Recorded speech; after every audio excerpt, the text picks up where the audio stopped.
Would you please pray with me?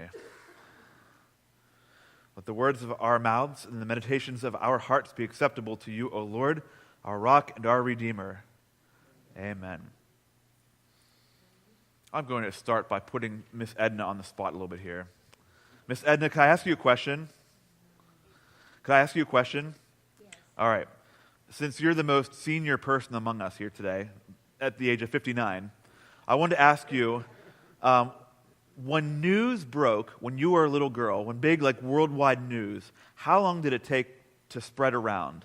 Long time. Many days? Days?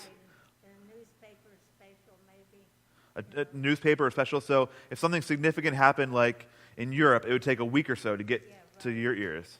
Right. Kind of like the way it is now. Instantly. Exactly. When Miss Edna was a little girl 59 years ago, it would take a week for news to get to you from the other. Even maybe across the country it would take that long to get to you, or even across the state. 2 weeks ago, I got home from Stacy. I got home from work and from doing church stuff. Around dinner time, I said, "Did you hear the news?" And Stacy's like, "Which one in the last 3 hours?" I'm like, "The McCutcheon trade, that happened an hour ago." She's like, "Oh yeah, I saw it on my phone." Right? It used to take a week for news to get to us. And then we talked for a long time about the 24-hour news cycle, right? The 24-hour news cycle. Now it's moments. Literally, I wound up having conversations where someone will say, "Did you see the news?" And you don't even know where to begin. And it's often the news of 15 minutes ago that pops up on our phones or pops up in our worlds. For those of you who don't have those in your pocket, maybe you are the blessed ones among us.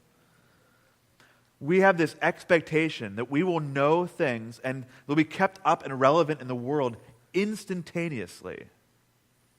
Right? Isn't it ironic that we come here on Sunday mornings and Sunday evenings, and we as faith people throughout the week give our hearts and our study to a book? This isn't actually the book. This is just me having the gospel in the front of my Kindle. Words that are 2,000, 3,000, 4,000 years old.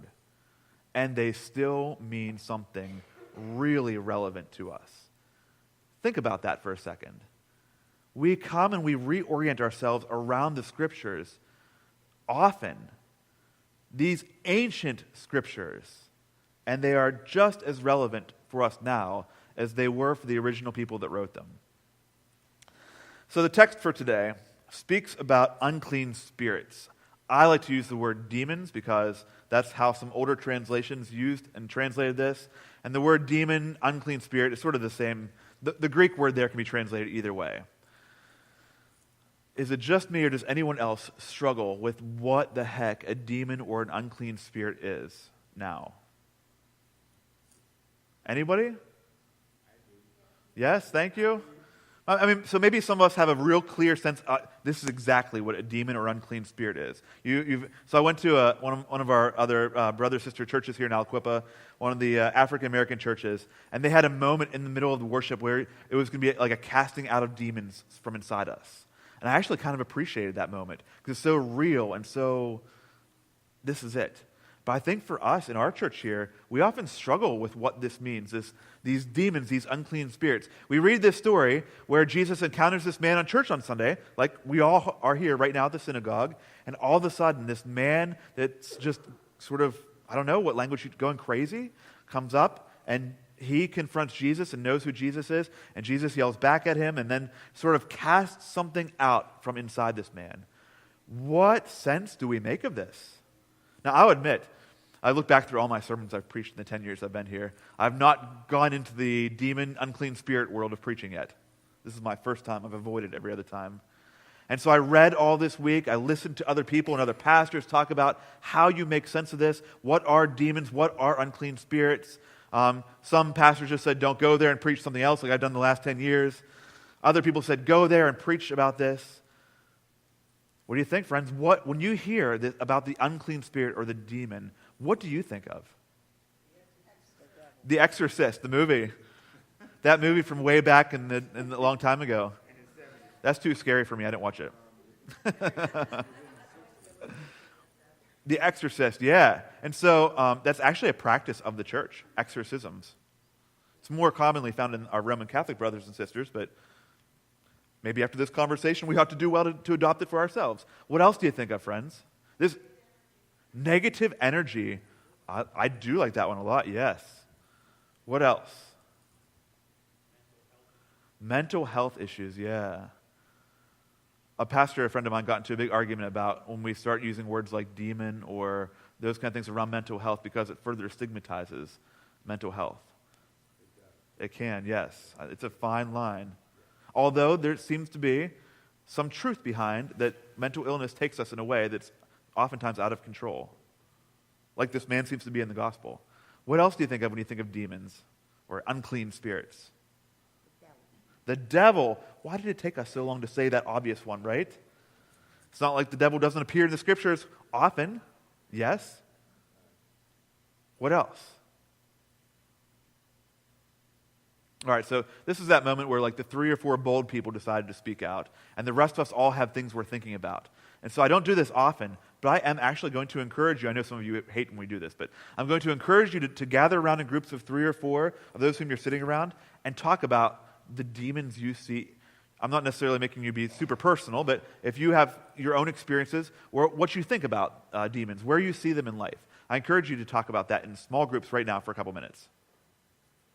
You might have to turn in your seats. Our seats don't do a great deal of justice to this reality, but let us turn in our seats a little bit. Like I'll gather in these 3 rows together.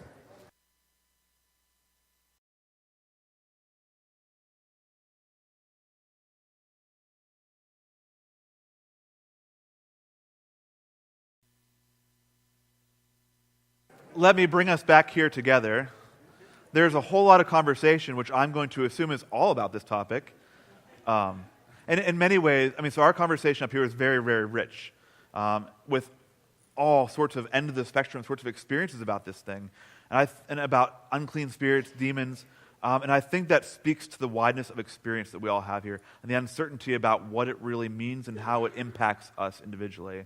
And so for that purpose, because that was also my experience this week as I was wrestling with this and reading about it, I am not going to give you a perfect definition or an understanding of what we've all experienced in this matter. But rather, I'll go to the very, very, very small micro and speak for myself here. Many of you know 3.5 years ago, I really went through a deep period of anxiety and struggle, depression. And there were many moments. So Patty was saying about sometimes people, they personify the devil as like a person that encourages or pushes evil stuff upon people. I've never been able to have that understanding, that clear of Satan or the devil. And yet, during that real dark period for me, it was very easy for me to say something was inflicting this darkness upon me, this struggle, this anxiety, this fear. And I could do whatever I wanted to try to push it away, but it didn't just magically go away. And there were many days when I thought to myself, how do I fix this? How do I command the unclean spirit to leave me? And I couldn't. And gradually it did go away. And so I'm not really sure what all that means afterwards. I'm not sure how to fix all that or what that means for us. Though I will say, I think the one concluding spot is to go back to the gospel in this story and say that it is God's intent to defeat these things. It is God's will that all these things are fixed and put underfoot. If you have experienced, in whatever ways you might imagine, different variations of unclean spirits or Satans or devils or demons, know that there are people with you to walk the journey with you, and that ultimately Jesus' voice does cleanse you of those things. Again, my experience is not that it happened right away, because I tried declaring that upon myself many times. Spirits of evil, of anxiety and fear, leave me. I even tried the Lutheran line about I'm a baptized person of God. It didn't magically work. But I was able to hold on to the promise from Jesus that it is God's desire that we are freed from those things, and God does win in the end. No matter what you are going through, trust in your brothers and sisters to carry you, and trust that God wins in the end. Amen.